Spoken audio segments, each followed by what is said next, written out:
ज्ञान the treasure में आपका स्वागत है और हम आपको बताएंगे कि आईटीआर के लिए कौन सा फॉर्म आपके लिए आईटीआर मतलब टैक्स रिलेटेड हो गया, इनकम टैक्स रिटर्न। तो इनकम टैक्स रिटर्न भरने में अब केवल जो दिन रहते हैं वो काफी हौच पौच रहता है और लोग फाइलों की तैयारी शुरू कर देते हैं। आईटीआर फाइल करने के लिए अलग अलग तरह के फॉर्म होते हैं जो कि हर व्यक्ति की कैटेगरी के आधार पर तय होते हैं। ऐसे में कई बार आईटीआर फाइल करने में गलत फॉर्म भी लोग भर देते हैं, जिससे लोगों को काफी परेशानी उठानी पड़ती है।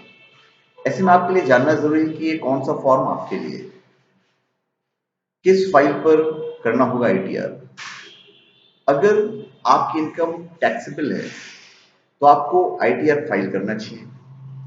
अगर आपकी उम्र 60 वर्ष से कम है और आपकी इनकम 2.50 लाख रुपए तक है तो आप टैक्स के दायरे में नहीं आते हैं। 2.50 लाख रुपए से अधिक की कोई भी इनकम टैक्सेबल है। ऐसे लोगों को आईटीआर फाइल करना बहुत जरूरी है। अगर आपको ऐसा लगता है कि आपकी नियोक्ता कंपनी ने जरूरी टैक्स काट कर आपकी तरफ से सरकार के पास जमा करा दिया है और आपको रिटर्न फाइल करने की जरूरत नहीं है तो आप गलत हैं।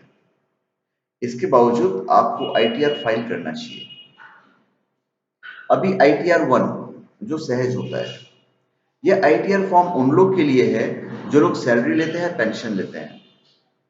इसके अलावा जिनके पास एक घर है और उससे उनको इनकम हो रहे हैं। साथ ही आईटीआर 1 का उन लोग को भी यूज करना होगा जिन्हें बैंक या दूसरी डिपॉजिट से इंटरेस्ट इनकम हो रही है। इसके अलावा जो लोग इनकम टैक्स के दायरे में नहीं आते हैं उन्हें भी यह फॉर्म भरना पड़ता है।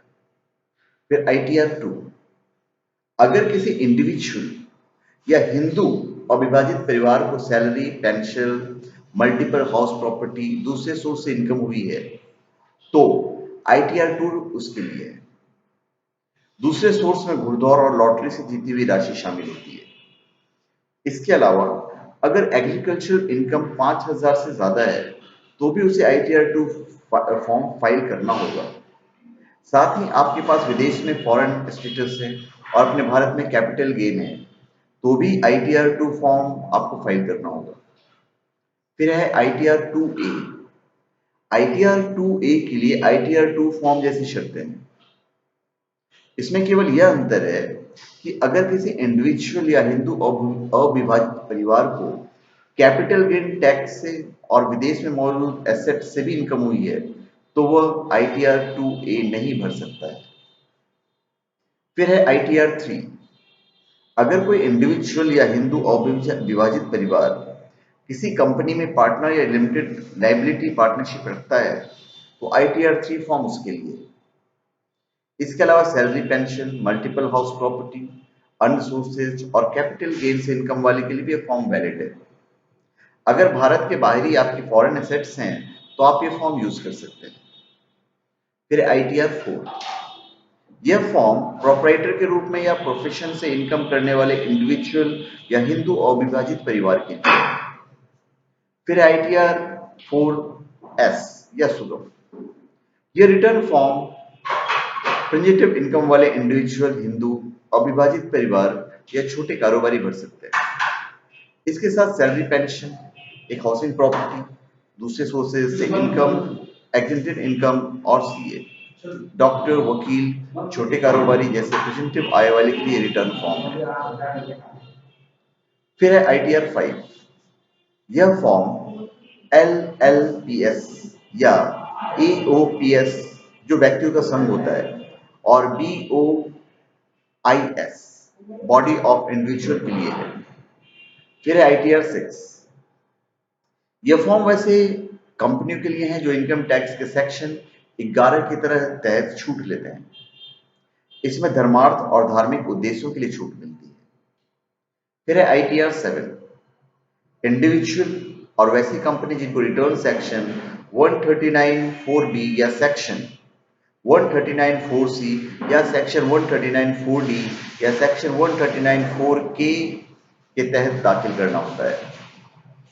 आईटीआर फाइल करने के लिए जिन डॉक्यूमेंट्स की जरूरत होती है वो मैं आपको बता देता हूं। अगर आप नौकरी कर रहे हैं तो आपके एम्प्लॉयर ने आपको फॉर्म 16 दिया होगा। इस फॉर्म से काटे गए टैक्स और आपकी इनकम का पता चलता है। अगर आपको ये फॉर्म नहीं मिला है तो इसे जल्दी हासिल कर लें। इसके बिना आईटीआर भरना मुश्किल होगा। अगर आपके पास फॉर्म 16 नहीं है तो आप सैलरी स्लिप के जरिए आईटीआर फाइल कर सकते हैं। इसमें भी हर माह काटे गए टीडीसी की जानकारी रहती है, टीडीएस की जानकारी रहती है।